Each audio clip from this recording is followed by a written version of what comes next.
Hey First Pres, What's Up is coming to you from First Presbyterian Church in York, Pennsylvania, providing pertinent and helpful information, inspiration, and encouragement in these challenging times.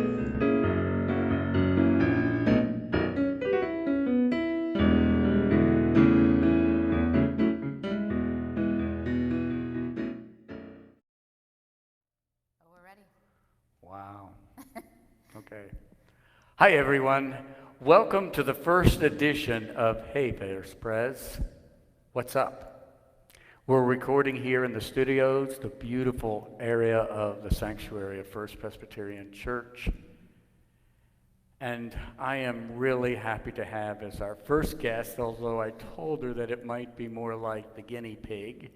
But no, really, it's such a pleasure, Allison, to have you as the very first guest for our podcast here at First Presbyterian Church.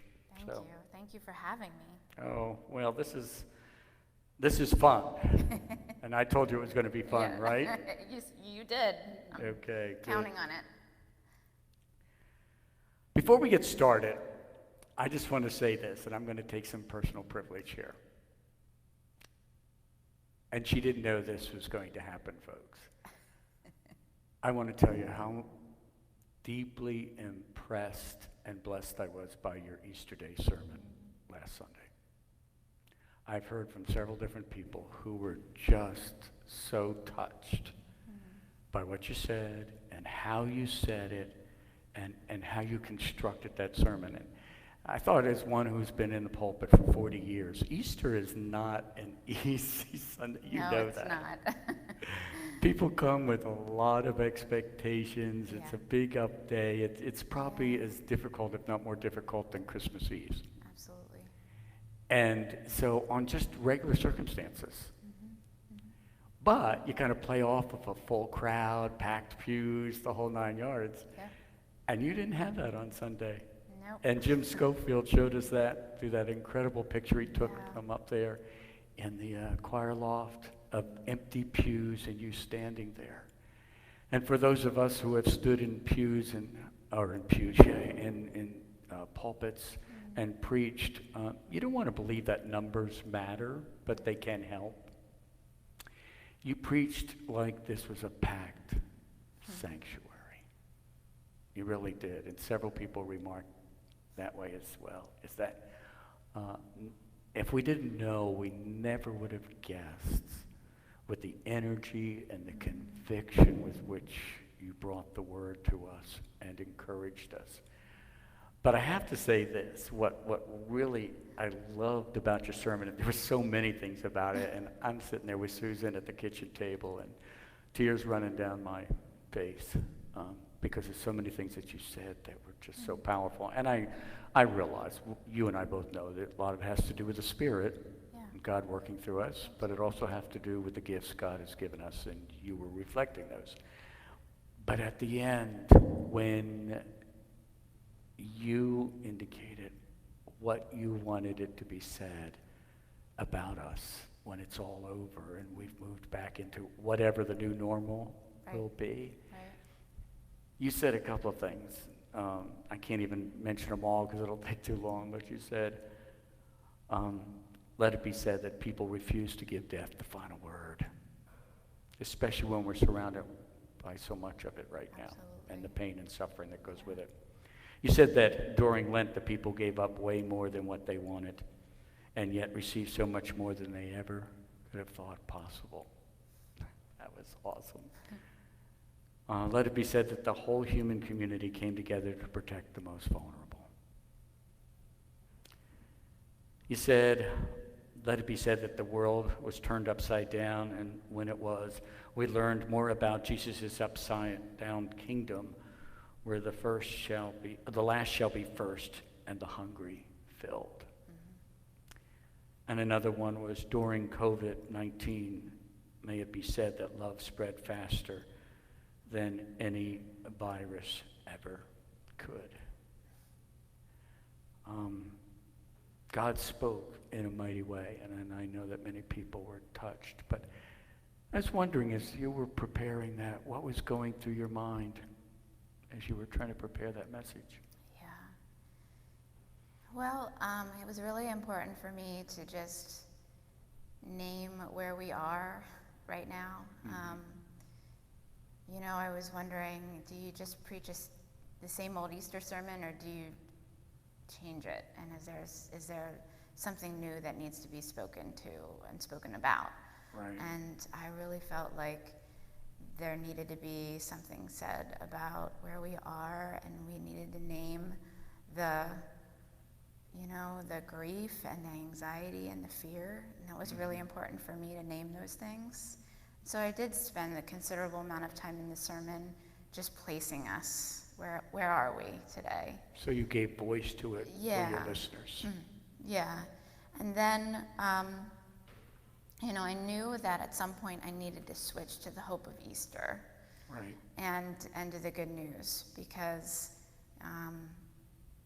that's what Easter is all about. It's about hope. It's about victory, and Jesus overcoming death. And so there is a lot to be hopeful about in all of this. And I think we're in such a historical time right now. Yeah.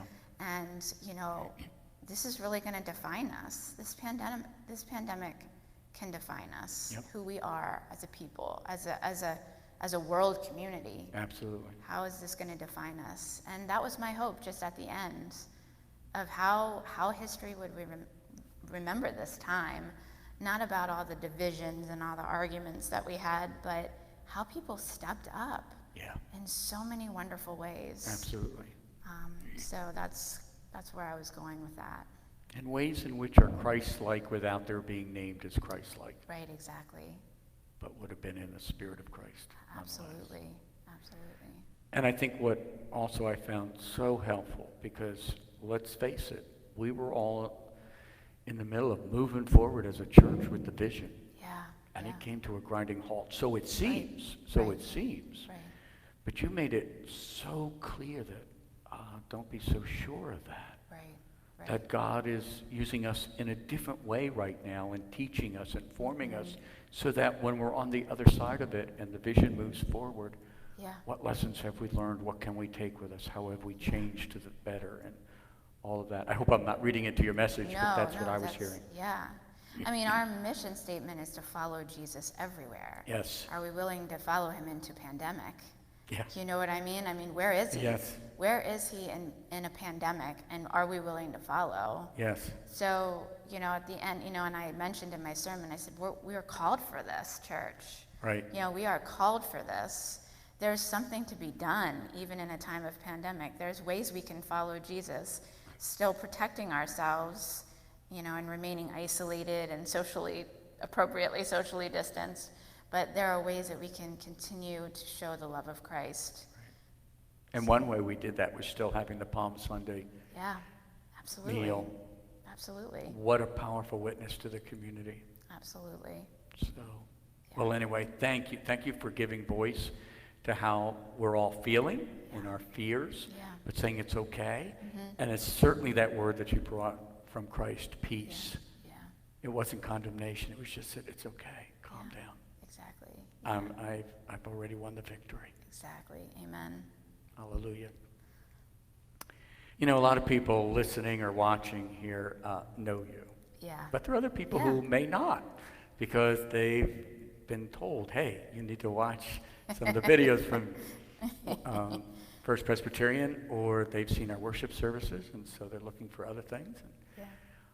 So I want them to get to know you a little bit. You're not only a wonderful pastor here at First Presbyterian, but you're also a daughter of the church. Right. And that brings certain dynamics. It's interesting for you. Yeah. So how has that been for you, growing up in this congregation and then making a transition to actually one of their pastors? Yeah. So my parents actually joined the church in 1978, which I was born in 1977, so I was one year old when we joined this church, and I was baptized by John Galloway. Oh my gosh! And I since then I get together with John sometimes for different events, And I always remind John, I said, John, you baptized me. And he always says, well, I guess it took. That's what he always says to me. He's a sweet man, and I just really enjoy spending time with John. But yeah, I went to Sunday school here and had some wonderful Sunday school teachers who were really, formative in my life. Mrs. Carr and Mrs. Hunter were two of my favorite Sunday school teachers. And so back then, I attended a mostly white Caucasian school. Mm-hmm. And when I was a child, and I think most children are like this, I didn't see color when I was a child, and I don't think a lot of children do. Right. But I just saw, even though Mrs. Hunter and Mrs. Carr were African American, I just saw them as my mentors, great teachers and pillars in the faith. It wasn't until later that I realized what a rich experience it was for me, and how formative it was to be taught by people who look different than me. And the diversity here at First Pres was something I think that my parents really, really wanted for me to grow up in a church where there was some diversity, and that's one of the reasons they joined here. And looking back on those times, it was really important. It was really important in my childhood. And the transition of becoming the church's pastor, there were ups and downs with that. I mean, there are positives and negatives about being a daughter of the church. When I first got here, it was a little bit strange to preach to my Sunday school teachers. And a lot of people saw me as little Allison, and so it was hard to kind of claim my authority, which you do need to do as a pastor. So, it took a while. I think we got to that point, though, and I'm really happy about that. But one of the things that I think is a positive about me being a daughter of the congregation, can be a positive and negative, is I celebrate more on the mountaintops with the congregation, and yet I lament even more in the valleys. Right. And so when great things happen to people here, I just celebrate because I might have known them since I was 5 years old.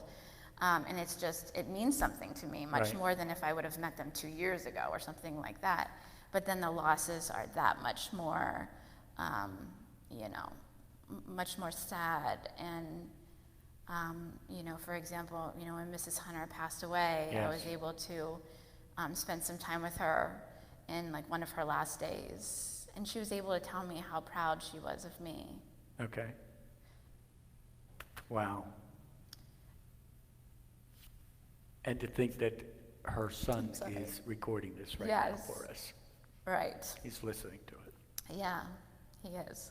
But that's something that will always stick with me. Is just my Sunday school teacher from so long ago saying, "I'm so proud of you, and you're doing what God has called you to do." And just that affirmation, literally on her deathbed, that affirmation of my ministry. Wow. She supported me when I was in elementary school, all the way up until really her last breaths. And that was just really powerful for me.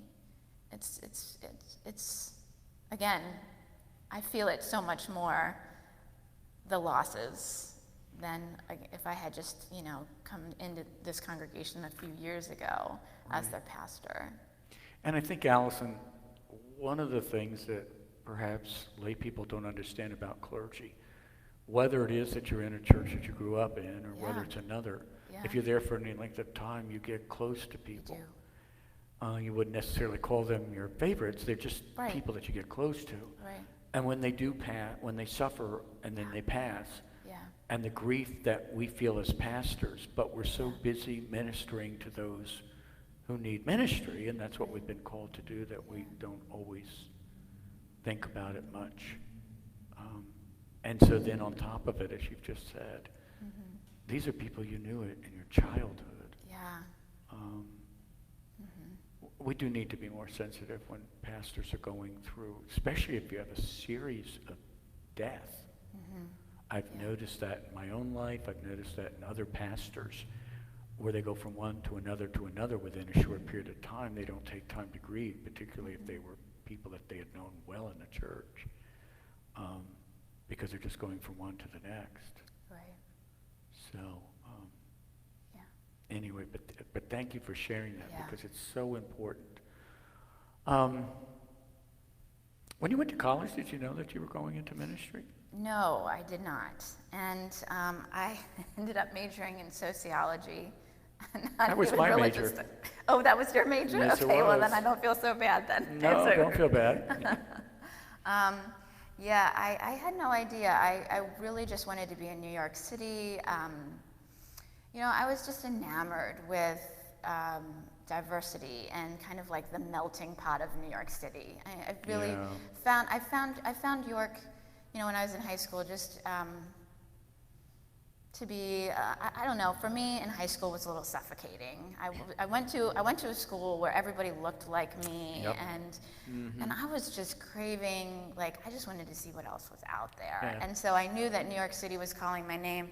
I ended up applying to Barnard College because I did a pre-college program with them after my 11th grade year, and I just ended up loving Barnard. So for those of you who might not know, Barnard College is actually the sister school of Columbia, and so it's one of the 7 sisters. And so I went to an all-women's college, and it was the best move for me to go to an all-women's college.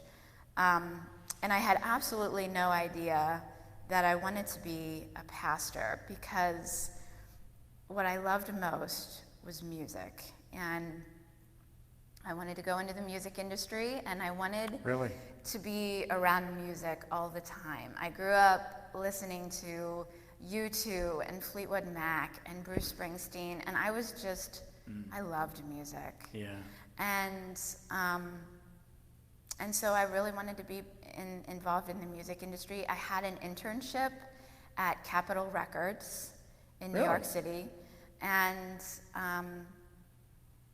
I realized through that internship that the music scene just wasn't for me. Yeah. It just wasn't for me. And I don't really want to say anything positive or negative about it at this point. It just wasn't for me. Right. And at the same time, I was attending the great Riverside Church. Oh, really? Yeah. Oh. Which, if you want to talk about a melting pot church, it is Riverside. Riverside is situated on the Upper West Side of Manhattan, right in between a bunch of colleges and Harlem. And so you will get the whole gamut of people in Riverside Church on any given Sunday. And at that point, Reverend Dr. James Forbes was the senior minister there. Oh, so I got to hear sermons by that man who was just straight fire. That's like all I can think of as to how to describe him, is that he was just straight fire in the pulpit. I mean, the Holy Spirit engulfed him.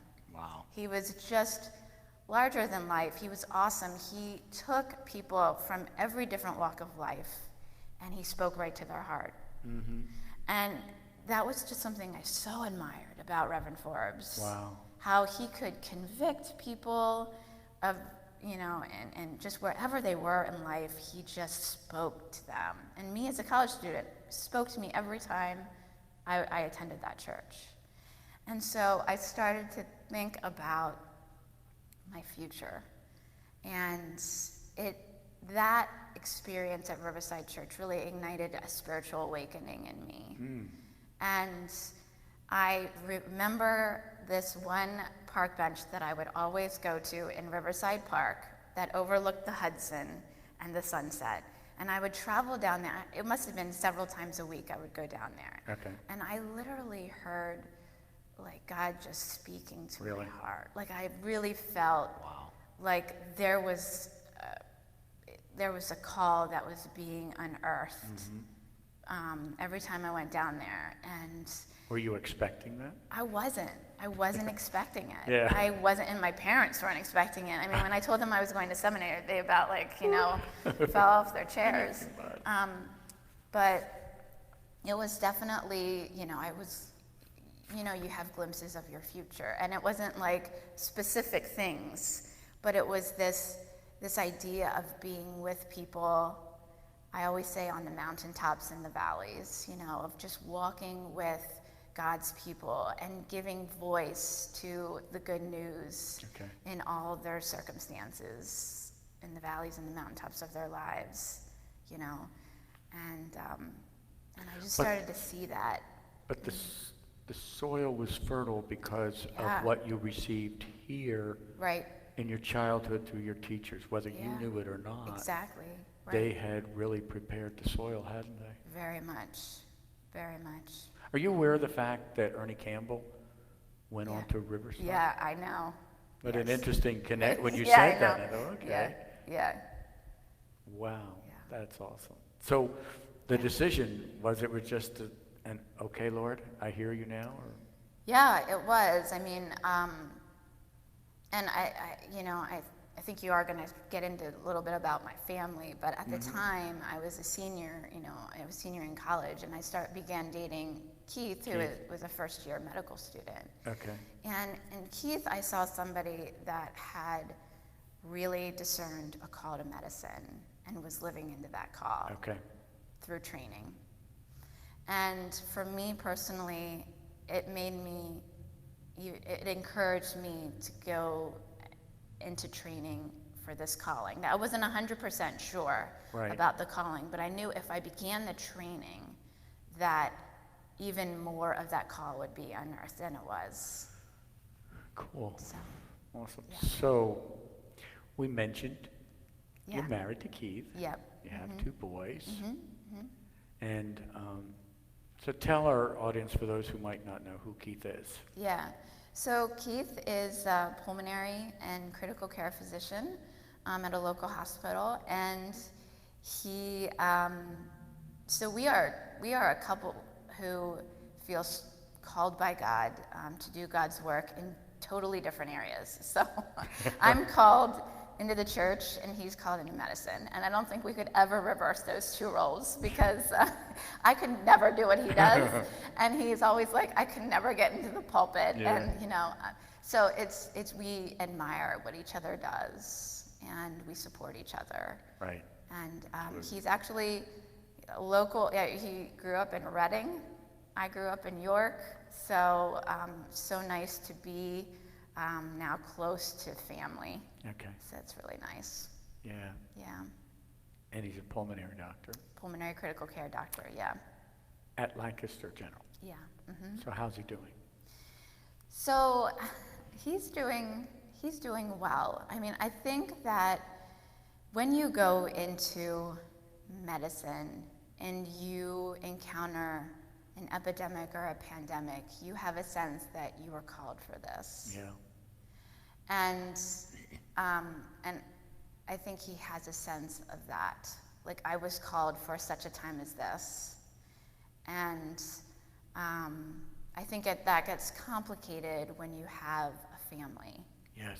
Because your family doesn't have the same call that you do. I mean, supportive of the call. Right. But, so, that's very hard for us, is to kind of navigate through these times when we're not sure if he will get COVID-19, and if he does, then I will, and then our boys will.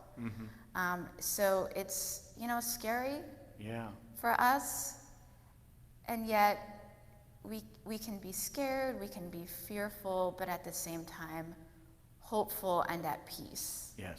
I don't think that you have to choose one of those emotions as your overriding, emotion of the day. I mean, it's, you can hold those emotions in tension, you know what I mean? And I think that's what we're doing right now. And I was thinking again when you said that, find that peace, it comes back to your message on Sunday. Yeah. when Jesus appeared to them, and he didn't tell them, oh, calm down, get your act together, right, anything like that. But just, it's okay. Yeah. Just, it's okay. Right. And how important that is, even for those of us who are supposed to be preaching it. Yeah. So I would say probably the message was for you as much Yeah. as it was for the rest of us. Yeah, absolutely. I always try to preach sermons that I need to hear, because I feel like if I need to hear them, there's a good chance that other people need to hear them as well. Yeah. Lancaster General has enough PPEs and ventilators and such? Yeah, right now, thankfully, as far as I know, they have prepared for a surge. Mm-hmm. They haven't hit that surge yet. Whether that surge comes or not, I don't know. I mean, I'm not a health official, so I really don't know. Because in Susquehanna Valley, Lancaster has the highest number of cases. Lancaster definitely has the highest number. However, at this point, they're doing fine. They're not tapped out or anything like that. Well, and I also read somewhere that really Pennsylvania is pretty good in regard to the number of ventilators that are still available, right, and the number of hospital beds that are still available. Absolutely. That really, by and large, yeah, we are doing fairly well. Now, did we need to level the curve? Mm-hmm. Absolutely. Mm-hmm. Or that could have disappeared real fast. Right. But it is good to know, and I know that our folks who are watching, particularly those of us who know you and love you, and Keith and the boys, we're glad to know they at least have that, because we're hearing all the horror stories of those who have to go in unprotected. Unprotected, absolutely, yeah. So I think the local hospitals have done a very good job preparing for the surge. Good. And I know that Keith feels like LGH has done a wonderful job with that. Yeah. Well, needless to say, you continue to be in all our prayers and our thoughts. Thank you. It's awesome that you continue ministering in the way that you do, having that burden on your shoulders. It's there. Yeah. You meant it. And I think what's so helpful for people to hear is for you to say, it's okay to be afraid. Yes. Yeah. Yes. I thought of this in the beginning. I was going to actually, the 15th of March, I was supposed to preach at Eastminster, and then everything got shut down. Right. But one of the things I wanted to say to them is that fear is okay, because God put it in us. Yeah. Because if we didn't have fear, none of us would have survived very long. I know. I need to be a little afraid of a car hitting me, so I look both ways. I have to be afraid of deep water if I don't know how to swim. I mean, but there's times at which God says, and Jesus says, okay, I want you to push back against your natural inclination at this moment. Right. And that's okay. Yeah. But on the other hand, the fear of getting it causes us to comply and saying, okay, I'm going to do what they asked me to do, 6 feet or more, wear the mask when I'm in public, all of that, and that's okay. Yeah. So thank you for, once again, assuring us that if you're feeling fearful, it's okay. Yeah. But then also listen to the word of Jesus with his disciples that night. Yeah, absolutely. So, just one thing so we leave once again on that forward-looking note that you put in your sermon. Yeah.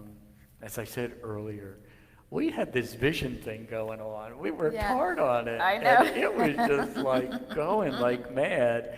And then it was like, slam on the brakes, boom. But as you think about it now, and also when we're on the other side in our new normal, how do you see it being fulfilled? What do you think is? It's hard. Yeah. I mean, I do know that, our church is in a time of transition and transformation, and with the vision, we had so much momentum going with the vision. Yeah. I don't think the vision's dead by any means. No. I don't think, I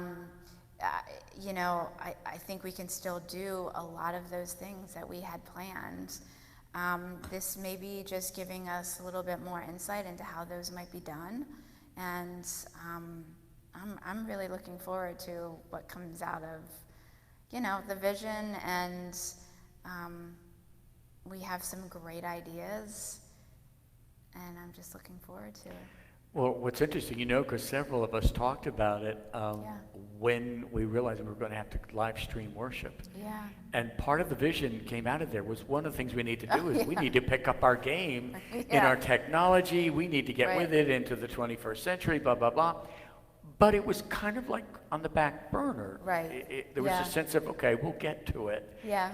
And with COVID-19, it's almost as if God booted us and said, no, it's now. It's now. I need you to do it now. And so what we're doing here, even at this moment, what we're doing with worship, we're finding, we're learning as we go. It's not perfect. It's not. But on the other hand, it's an interesting way by which God was able to use difficult circumstances, no doubt about it. Right, exactly. But to move us forward, Yeah. I think in a way that we'd be more ready Right. on the other side. And you also think about like our Operation Loaves and Fish is, something that we implemented, and it's to multiply kindness, but it allows us to touch base with every single person in our congregation. Okay. So that every single person in our congregation should be getting a call either from a pastor, a deacon, or a Stephen minister, because we broke the whole congregation up and assigned people. So it's so nice. I've been hearing from some of our members, it's just so nice to be checked on. Yes. And, that's something that we didn't have in place before this, but now we do. Okay. And it'll be interesting to see if Operation Loaves and Fish continues even after this is over and we come back, as a way just to connect with each other, to check in, is there anything we can do for you, or would you like to help somebody else? We have an ongoing list of people who need things and a list of people who want to help, so that we can match people up. And that has all come through Operation Loaves and Fish. Wow. And you know as well as I do, Allison, it's so easy for people to get lost between the cracks. I wish it weren't so, but it is, especially if you're a larger congregation than some of the small ones that I've pastored, although even then I've seen people get lost between the cracks. Yeah. But in this case, with Loaves and Fishes, that prevents that. And I've seen churches really get scored because they lose track of their people. Yeah. Then they wonder what happened to them. Well, I disappeared and you didn't care. Yeah. And so I'm with you. I hope this stays in operation long after we are on the other side. Me too. Because we need it just for what it means for us to show ourselves to be a true fellowship of Jesus Christ. It's true, and it's very much in line with the vision. Yes. So even though, we're maybe not doing the specific things that outlined in the vision, we're still doing things in accordance with the vision. Absolutely. And they just look differently. And we've adapted our ministry, and that's what you have to do. Right. You have to adapt. And we've done that. I'm very proud of our staff for adapting in the ways that they have. They've been awesome. They have. They've all been awesome. They have. And I think it's important, don't you, for our listeners to know Yeah. the vision isn't on hold. Not at all. It's just coming to fruition in a way that we didn't expect. Exactly. It And sure that's is. so awesome. Yeah. Well, Allison, I just want to thank you. You have made my very first interview for the podcast very, very easy, but I knew that. I knew that you would. And I want to thank you again for your ministry here, but also for your humanity, for your caring side, for sharing with us openly these few minutes. And I know it's appreciated by many people. So thank you so much. Thank you. Well, folks, that's our first one. Next week, I will be interviewing the co-pastor, Kyle Gott. And I hope that you've appreciated this. I've enjoyed my time with Allison. I know I will next week with Kyle. And so until then, this is peace and grace in our Lord Jesus Christ be with you. Oh, happy day. Happy day when Jesus washed, oh, when he washed, when Jesus washed, he washed my sins away.